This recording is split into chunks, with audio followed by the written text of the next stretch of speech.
Thomas Wentworth Higginson. How many lessons about faith and beauty should we lose if there were no winter in our year?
Winter Wonderland snow-laden morning.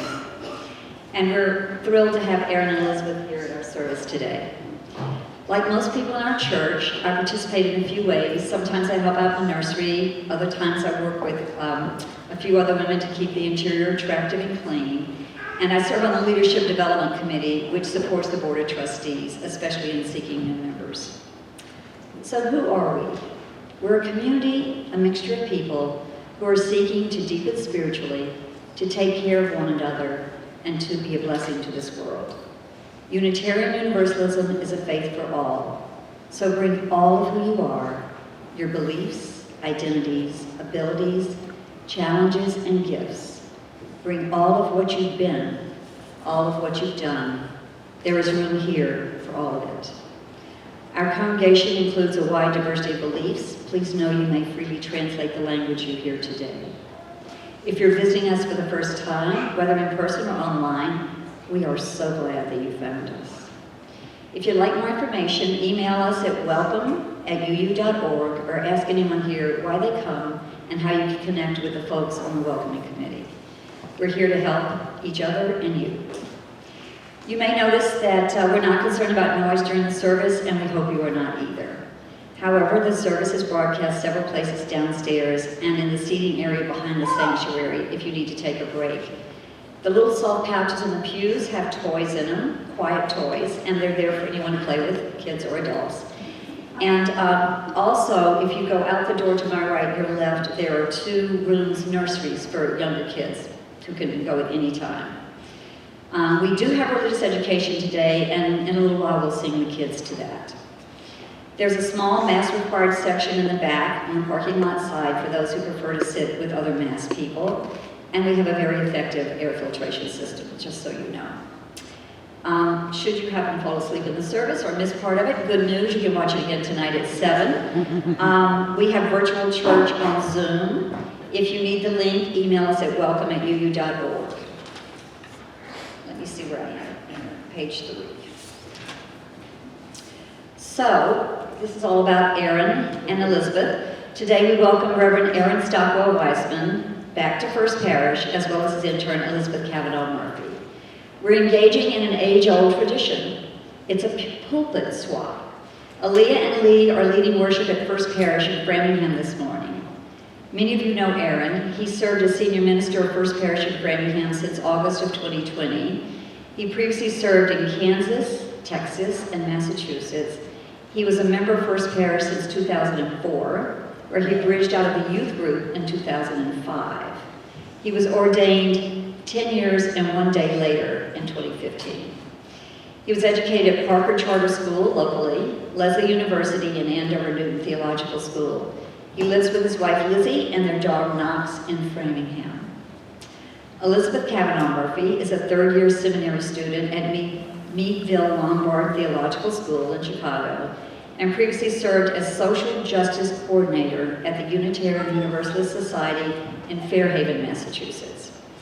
Prior to starting on the path to ministry, Elizabeth worked as an independent college advisor for 15 years. She lives in Dartmouth with her husband Keith and their 2 teenagers, Connor and Natalie. We really welcome you both. We're thrilled to have you here. So special thanks to Melissa Wood, who was filming this morning, to the adult choir, and cantor Catherine Ellis Moore. Thank you Suzanne Nelson and Catherine Roduta, who greeted us downstairs. That's not true. The readers were Karen, Julie and Julie. Sorry, I didn't check on that. Anyway, I hope everybody felt greeted.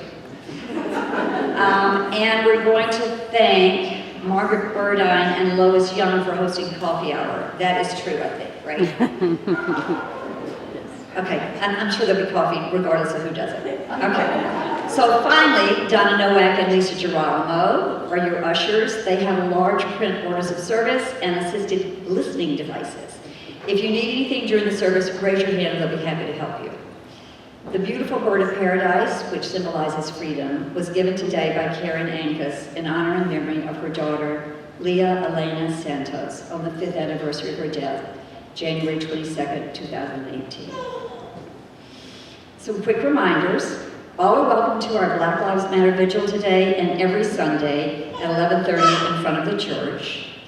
All are welcome to come to Coffee Hour in the vestry, which is the big room beneath us.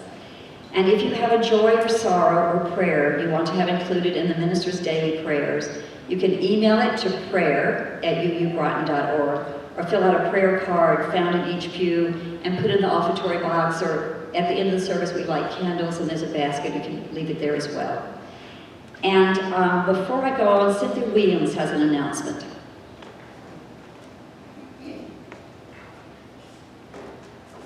Hi, I'm Cynthia Williams. I'm the Religious Education Coordinator, and we've all been invited to think of a word for the year.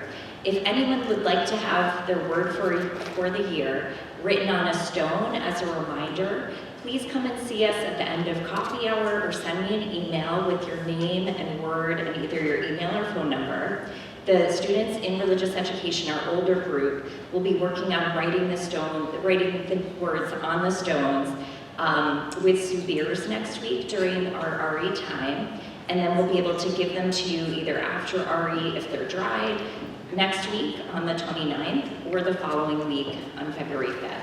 If there's any questions at all about that, and I'm so sorry if the NNO was confusing in any way, come and see me, but we'd love to write your word of the year on a stone as a keepsake for you. Thank you. Yay, that was exciting. So, and just in case, for any newcomers, RE is our religious education. We talk in acronyms sometimes, and NNO is our Need, News, and Opportunity email newsletter. So, our church is more than this room, and it reaches beyond Zoom. Our church, our sanctuary, is what we create together. So come into this sanctuary and rest a while. You are so welcome here.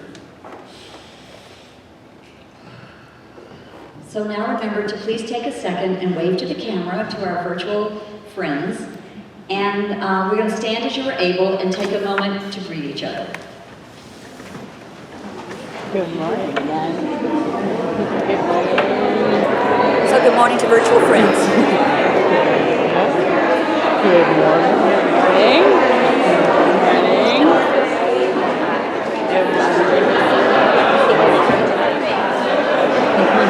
So somebody like you. How are you? Good morning. Good morning. Nope, a little taller, a little lower, there we go. Am I back? You're good. All right, good morning. Set up for the kids. I love those sunglasses. Those are some cool glasses. Please remain standing as you are able. And let's sing the opening hymn, which is 1009 in the aqua-covered paperback hymn. 1009. And luckily we have the choir to lead us. So this has got 3 different parts. We usually, when we do this, we sing the melody, which is the top line, and that's fine. We can do that. We'll do that. The choir is gonna lead this by starting with that top line, and then we'll add the bottom line, and then we'll add the middle line. And you feel free to listen to us and then jump in on any of those. Just sing the melody, sing the drone. Let's sing the drone part. We've got everybody can sing this. So this is just that very last line, which is breathe in, breathe out, and it's breathe in,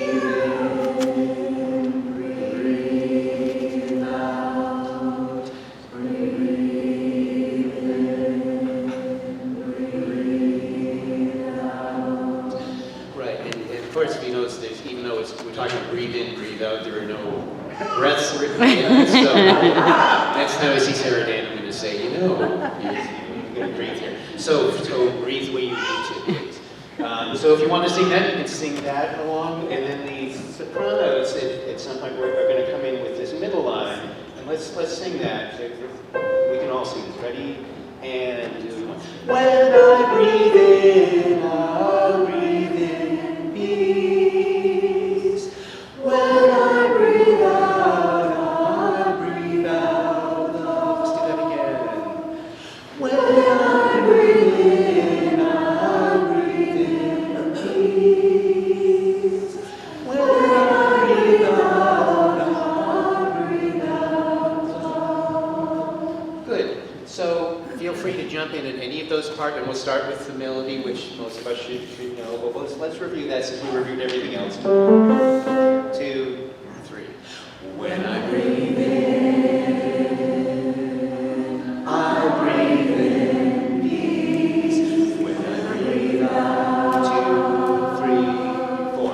I breathe out love. When I breathe in, 2, 3, 4.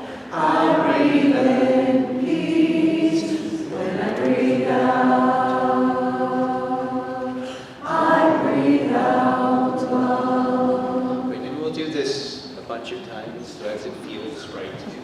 All right.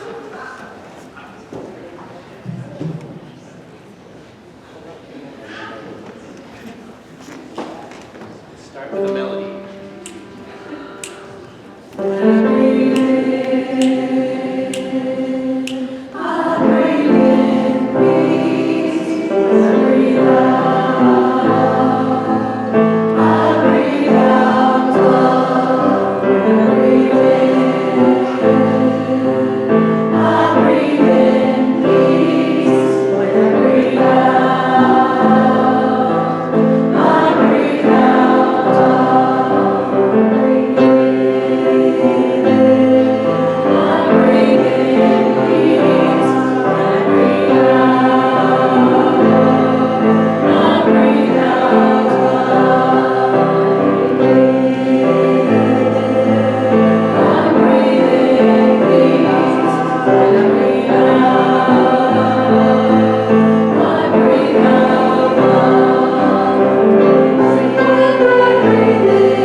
So we're going to do some more breathing.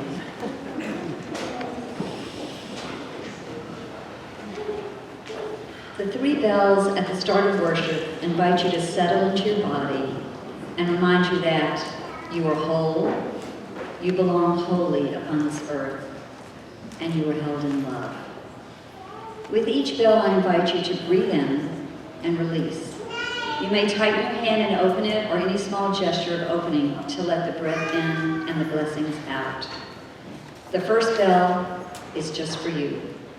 The second is for those whom you love. And the third is to send to someone you feel neutral or negative about.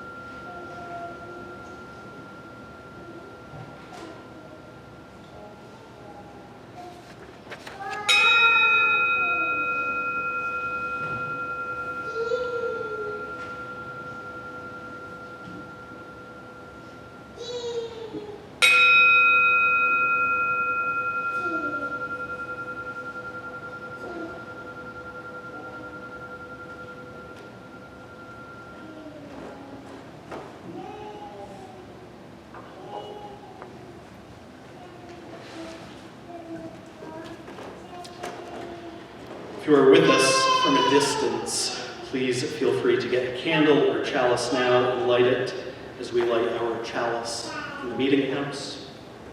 The flaming chalice. It is a symbol of trust, courage, and resistance to oppression and tyranny. It grew from the Unitarian Service Committee's brave and dangerous work during the Second World War, helping to smuggle Jews and other persecuted people out of Europe.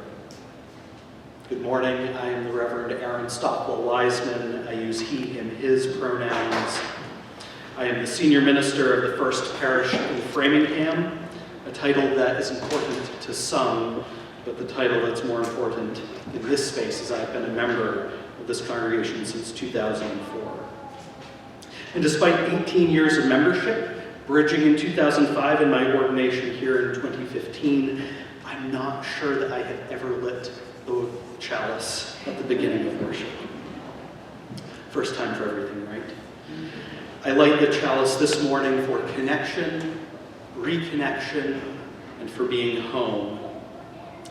I light the chalice for connection because I bring greetings to you on behalf of the First Parish in Framingham, a congregation which has served our community there since 1701. Our 2 first parishes have many connections over the years that I have noticed looking at the boards of ministers that are in the back of both of our sanctuaries. Manuel Holland served in both Framingham and Groton, as did Chuck Gaines and John Ogden Fisher. Fred Wooden, who was a minister here, was Chuck's ministerial intern in Framingham.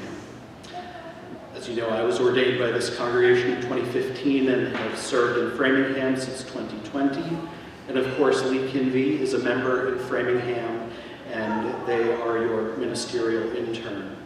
As you know, Lee and Aaliyah are in Framingham this morning, and I am here with our ministerial intern, Elizabeth Kavanaugh Murphy. Our denomination is an interconnected web, and we strengthen that web by being here today. I also light this chalice for reconnection. I think I was last in your pulpit in 2019. Before I returned to Massachusetts in 2020, I served for 3 years in College Station, Texas, and then for 2 years in Lawrence, Kansas. Other changes that have happened, well, I got married and I took my wife's last name. My wife Lizzie works in the biotech industry and is getting her master's online through the University of Florida.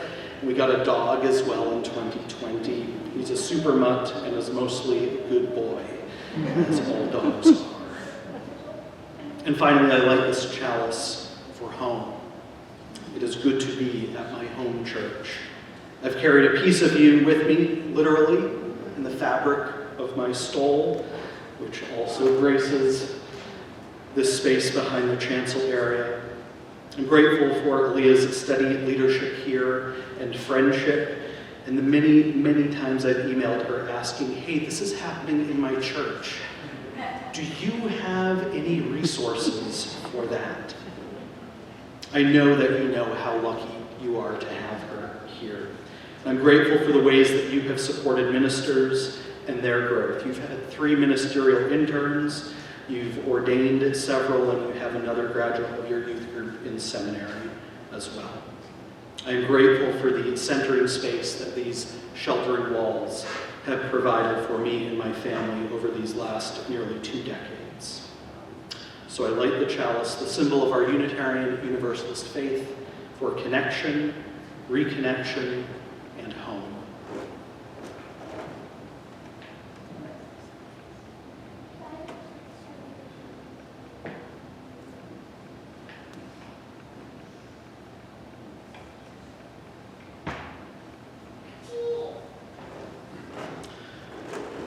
Each Sunday morning, you light a peace candle to remind us that there is violence in so many places in our world.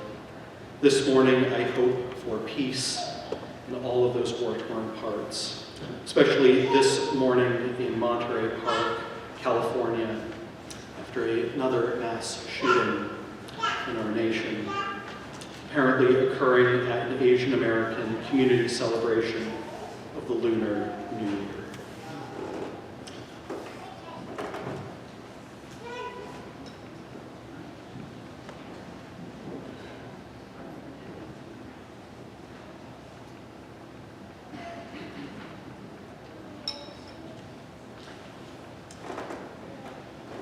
Now please remain seated and we will sing together Spirit of Life. We sing it first in Spanish and then in English.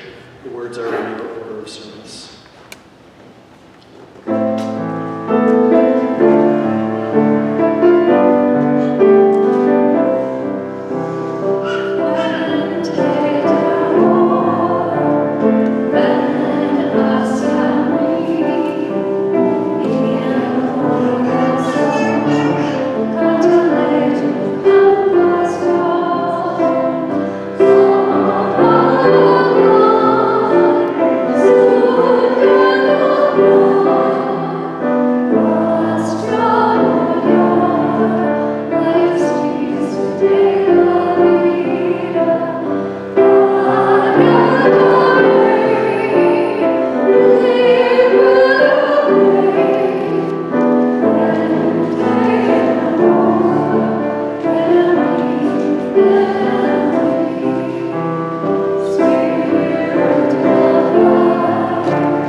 We would like to invite the children to come forward, or, yes?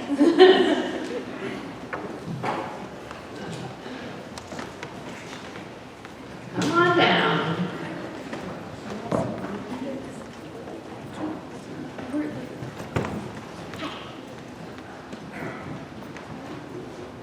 Good morning.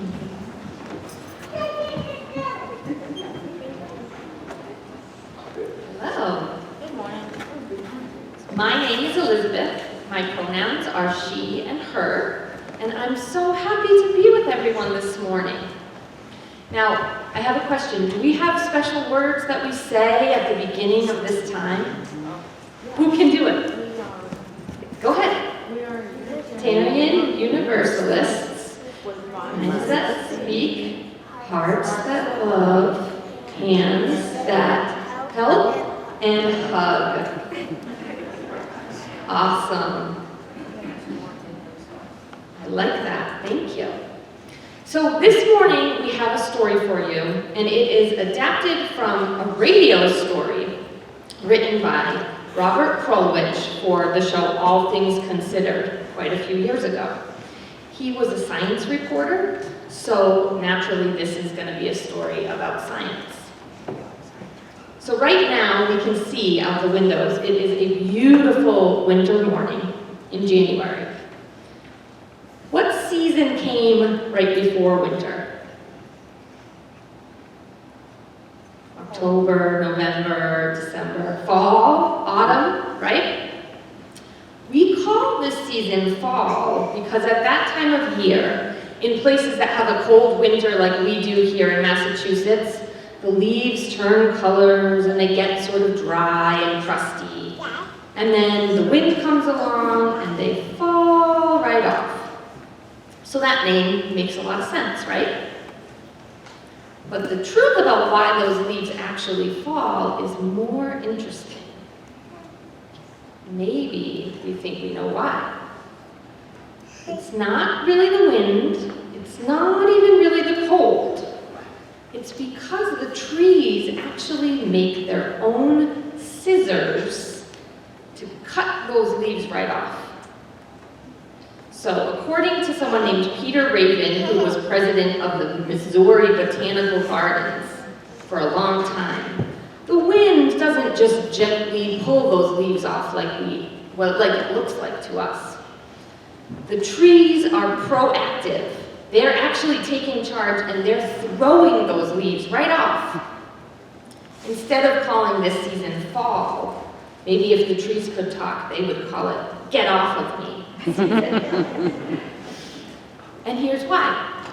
Around the month of October, around here in the northern hemisphere, the days get colder and shorter. We all notice that when that happens, right? And those changes trigger a hormone, which is a special chemical, to be produced in the trees. And it sends a secret chemical message to every leaf on that tree that says, time to go, get out of here. And once that message is received, little cells start to grow.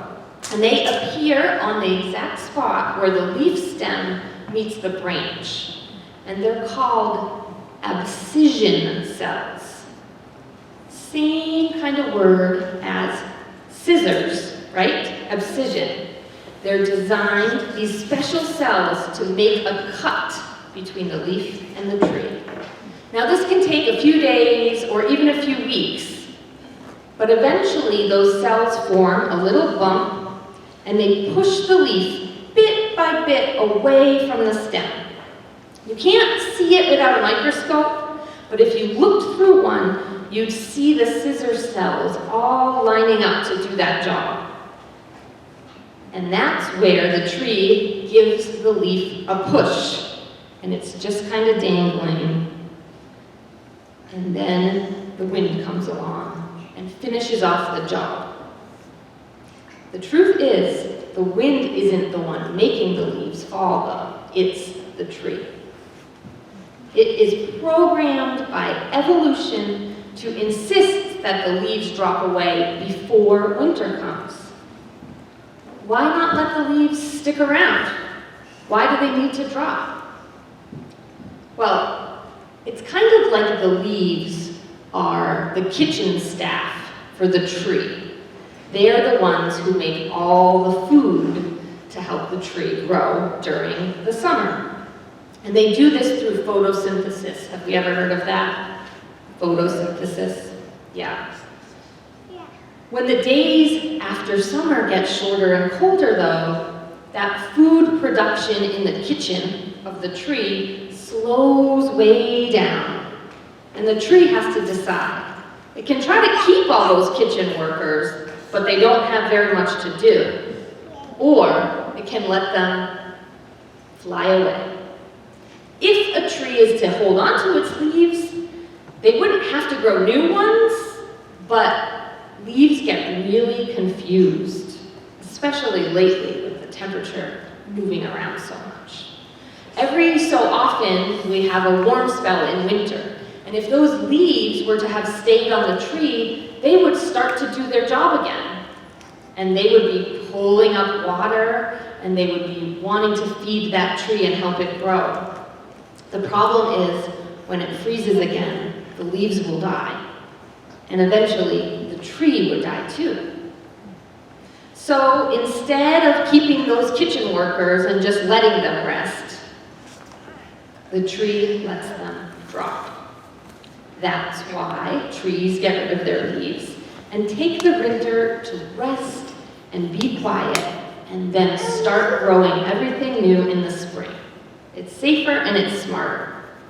So if you want to try some of these, if you use your hands to feel or your eyes to see and you examine one of these branches, you may see or feel some bumps. These branches were found just this weekend. Do you notice anything else on the bumps if you look real closely? There are teeny tiny buds where last fall's leaves separated from the trees and shrubs. And next spring's buds are already in existence, waiting to bloom when winter is over. They're there and they're already ready for when the time is right. Thank you. You guys can go back.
And now let's sing the children and volunteers and staff to religious education. The words are in your order of service.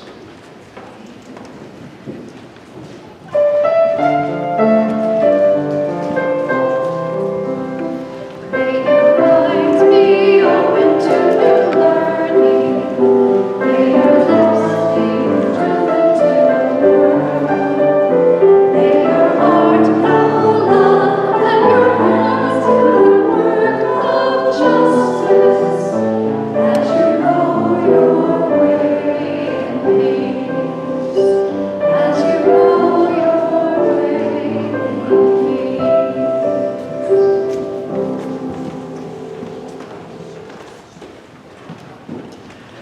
reading this morning is an excerpt from Catherine May's 2020 book entitled Winter, The Power of Rest and Retreat in Difficult Times. I am beginning to think that unhappiness is one of the simple things in life, a pure, basic emotion to be respected, if not savored. I would never dream of suggesting that we should wallow in misery or shrink from doing everything we can to alleviate it, but I do think it's instructive. After all, unhappiness has a function. It tells us that something is going wrong. If we don't allow ourselves the fundamental honesty of our own sadness, then we miss an important cue to adapt. We seem to be living in an age when we're bombarded with entreaties to be happy, but we're suffering from an avalanche of depression. We're urged to stop sweating the small stuff, yet we're chronically anxious. I often wonder if these are just normal feelings that become monstrous when they're denied. A great deal of life will always suck. There'll be moments when we are riding high and moments when we cannot bear to get out of bed. Both are normal. Both, in fact, require a little perspective. Sometimes the best response to our howls of anguish is the honest one. We need friends who wince along with our pain, who tolerate our gloom, and who allow us to be weak for a while when we're finding our feet again. We need people who acknowledge that we can't always hang on, that sometimes everything breaks. Short of that, we need to perform those functions for ourselves, to give ourselves a break when we need it, and to be kind, to find our own grit in our own time. Here ends our reading.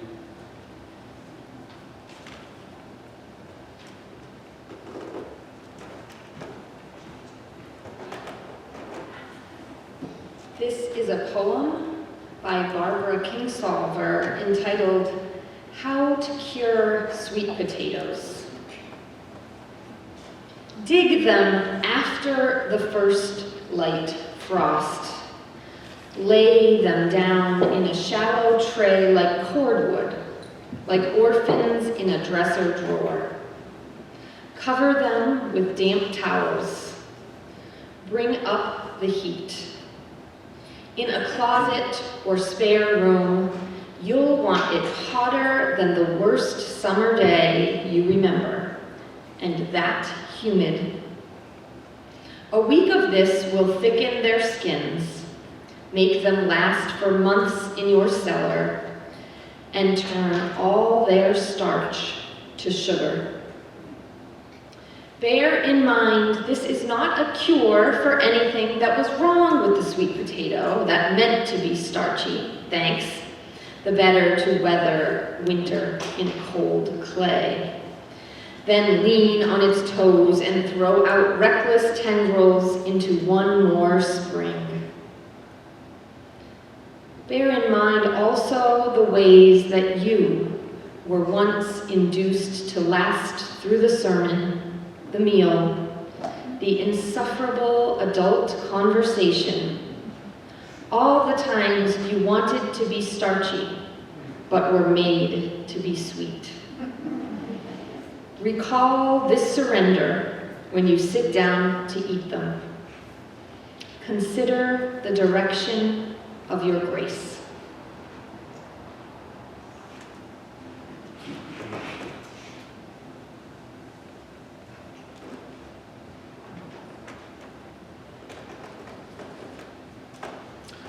This is the time that we set aside for prayer, contemplation, and meditation. I invite you to focus on your breath in and your breath out, to notice what is supporting you, and to imagine a connection from your body to the ground beneath us, to the earth that has kept humanity for millennia. O Spirit of life and love, named and unnamed, but who calls us each by our true first name, which is beloved. I give thanks for this community, for these walls, for the roof above us, the people sitting to our left and our right, for the food in our bellies. We know that it did not have to be this way, and so we give thanks. We know too that there are people in our community who mourn.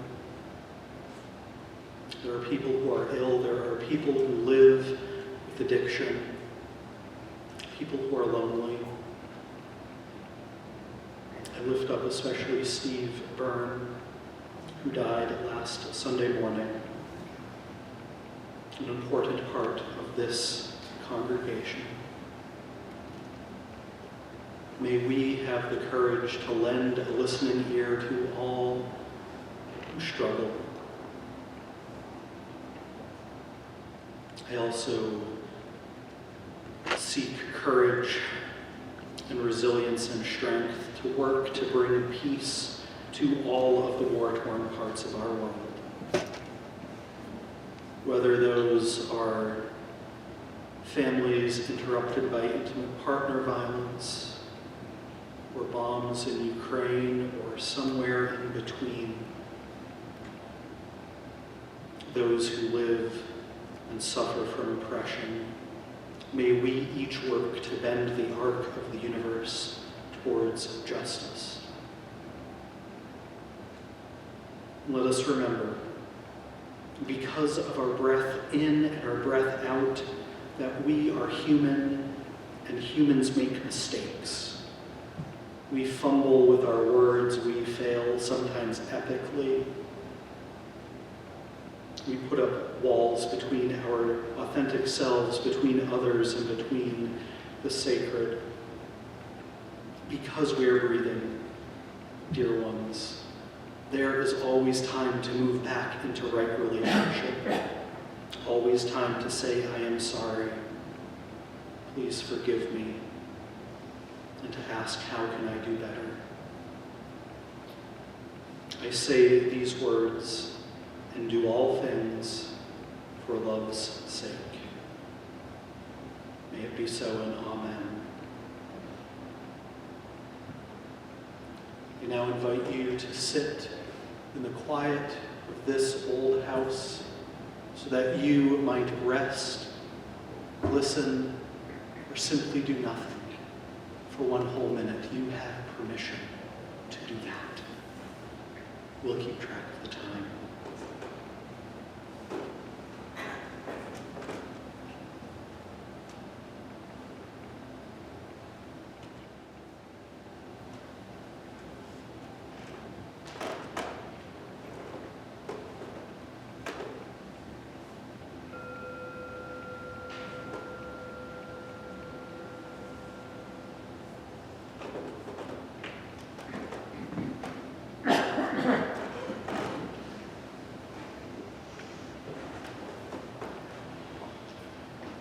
Your generosity sustains this community, which encourages all of us to deepen spiritually, take care of one another, and to work to be a blessing in this world. It takes all of us to create our church community and then to work to reach out beyond our walls. Giving monetary gifts happens through annual pledges, weekly donations, or even via QR codes on the back of your order of service, if PayPal had been more convenient. The morning offering will now be given and gratefully received.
is instructive, an alarm bell of sorts, alerting us to something gone amiss. She suggests this basic emotion is one to be not only respected, but perhaps even savored. How does this make you feel? I must admit that the first time I considered the invitation to lean in and embrace my despair, I felt myself recoil. This simple idea goes against so much of what we learn in our culture today. We must persist, turn the other cheek, find the joy, constantly be improving. But what if all of that's not entirely true? May's message is delivered beautifully through her writing, and this is a hauntingly soothing listen if you enjoy audiobooks. But her wisdom, though still counterculture, is not uniquely held. Dr. Mark Brackett, a Yale professor and founder and director of the Yale Center for Emotional Intelligence, spreads a similar, though perhaps more widely applicable message. In his 2019 book, Permission to Feel, Brackett argues that we would all be better off, individually and collectively, if we could each learn to be emotion scientists. He explains that our feelings are the products of our brains processing and analyzing all of the news they receive from our senses. This information comes from our bodies, our minds, and our environment. Years of scientific research into emotional intelligence have resulted in understanding that our feelings most certainly impact our cognition and our behavior. This in itself doesn't feel like a surprise, but the research also shows 5 distinct aspects of life that are most directly affected by our emotions. Our ability to pay attention and learn, our capacity to make decisions, social relationships, physical health, and creativity, effectiveness, and productivity. That list feels like it encompasses pretty much everything that matters. Brackett and his team have developed a clever tool, which naturally is now also an app, called the Mood Meter, to help recognize and label our emotions. All conceivable emotions are plotted on a graph that measures pleasantness and energy level. The 4 quadrants and the emotions each contains are assigned colors. Looks like this. Red is for low pleasantness and high energy. Think of rage, but also restlessness. Yellow means both high energy and high pleasantness. Here we might feel blissful or motivated. And green represents low energy but high pleasantness, perhaps feeling complacent or carefree. And finally, blue is for both low energy and low pleasantness. Here we expect disgust or despondency. This graphic representation provides a fascinating view of the depth and breadth of our emotions. Not surprisingly, that blue zone is where wintering can be most relevant. According to Catherine May, everyone will experience a period of personal winter. Some of us will experience many. As she describes it, quote, "Wintering is a season in the cold. It's a fallow period in life when you're cut off from the world, feeling rejected, sidelined, blocked from progress, or cast into the role of an outsider, end quote. The reasons for this vary as much as the winters themselves do. Illness, bereavement, the end of a relationship, or the birth of a child. A sudden major transition in personal or professional life, or perhaps some more gradual changes in caregiving responsibilities, loss of identity, or just an unexplainable depression. May warns that however it arrives, wintering is usually involuntary, lonely, and deeply painful, yet it's also inevitable. Of course it is. It's lovely to envision a world or a life in which only the good times roll, but we know that death, sadness, hardship, and injustice all exist. Suffering is a significant part of life. Now, Buddhism is both delightfully simple in its general message and incredibly complex in how one tries to fully incorporate Buddhist wisdom into being. In the most basic terms, Buddhists believe that suffering is far less about what we experience and mostly focused on how we react to those experiences. When we can learn the art of detachment from what happens to us, we can become free of the impact of suffering. Perhaps this is the role a personal winter can fill. Our own wintering can help us to detach from our suffering and to live into our emotions. In terms of the mood meter, I interpret wintering to be a process of experiencing a blue state and over time shifting into yellow. An eventual personal springtime of rebirth and renewal. I can recall several of my own winters. In college and early adulthood, I dealt with autoimmune disease and was often sidelined by waves of intense pain and debilitating exhaustion lasting days or even weeks. I managed some of those winters better than others, to be sure. But looking back, I suspect that it was those bouts that I was more able to just submit to, because they didn't happen during final exams or when I had an infant in a full-time job to juggle, that passed more smoothly. There were far too many winters I fought too hard to stop, despite literally feel them creeping in through my bones.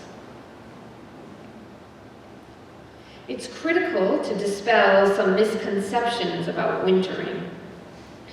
Wintering is about acceptance, but not about giving up. Instead, it's a retreat. We conserve our energy to best approach what we cannot avoid.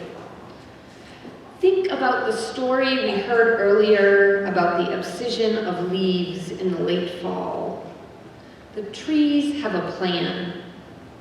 They know what they must do as signs of winter appear. And if you take a moment today, or when the snow is gone again, to look closely at a tree that has lost its leaves, you'll notice something remarkable. The buds that will burst open in the spring are in fact already there. Most trees produce these buds in high summer when their energy production is at its peak. We don't typically notice them until the leaves fall, if we notice them at all. But they're ready. How can we take a lesson from the trees? Surely here in New England, we know a bit about preparing for winter. We see it coming on the calendar and in the shorter days. We winterize our cars and have our furnaces serviced, find the snow shovels and the ice scrapers. Maybe you even chop and stack wood. I love that act of taking out my favorite sweaters because we each have our own process. In our poem, we heard Barbara Kingsolver's musing about another winter preparation, curing sweet potatoes. Whether you're a gardener or not, you may have recognized that it takes all kinds of energy to turn something starchy into something sweet. And yes, it can be done. But Kingsolver gently asks us to consider the times when we too were forced to thicken our skins, to be something we weren't, to meet others' demands. She even aptly names this as surrender, before closing her poem with a mild suggestion that we consider the direction of our grace. What happens if we direct our grace toward ourselves as our own inevitable winters approach? Can we prepare for these periods of rest and retreat in our most difficult times? I think we can. For starters, we can learn to spot the warning signs. Though many trying times are brought on by sudden tragedy or circumstance, plenty are not. We can monitor our emotions, give ourselves permission to feel, and notice when we begin to shift or slide. And we can sound an alarm then to a friend, partner, family member, not the alarm to say, stop the train, but instead, please help me ride this out. As members of a community, we can offer mutual support simply by sharing a favorite novel, a cup of coffee, or a walk around the block. Our winters vary in duration and in severity, but they always come around. So relying on one another in these times is vital. Being of service to someone else can build up our resilience, but also increase the likelihood that we will seek support when our own challenges sprout up and become too much to cast aside. And so this, friends, is what we must remember.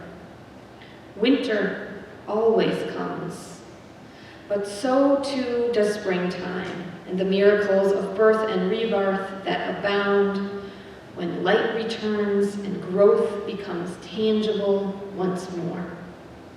We can take our lessons from the trees and the deep complexity with which they manage the seasons of growth, rest, and renewal. And we can learn from the psychologists and the poets. But the message is simple. Suffering is inevitable. We are each beautifully and wonderfully made. And rest is not a reward. It's a necessity and a part of being alive. We must give ourselves the grace to see the beauty in that. In our winters, we can find healing, restoration, and reimagination. Held in love by our community and ourselves, we will emerge both deeply changed and yet unchanged. Our own perfect mix of starchy and sweet, just as intended. May it be so. And now, please rise as you're able, and let's join in singing our closing hymn, number 346, Come Sing a Song with Me.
and with the other, reach out. Let's take a moment to look at one another. This constellation of people will never again be the same. Know that we are connected, tied together with strong and sturdy threads and ribbons of love. Go in peace and be a blessing